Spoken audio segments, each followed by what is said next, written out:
This time tayo. Mamaya tayo sa mama.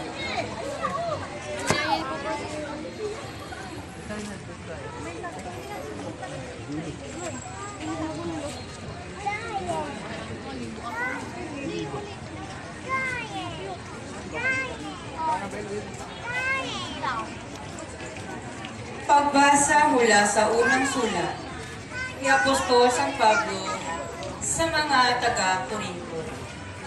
Mga kapatid, alalahanin ninyo inyong katayuan nang kayo'y tawagin ng Diyos. Ilan lamang sa inyo sa paningin ng Diyos sa sanlibutan ay marunong, makapangyarihan at maharlika.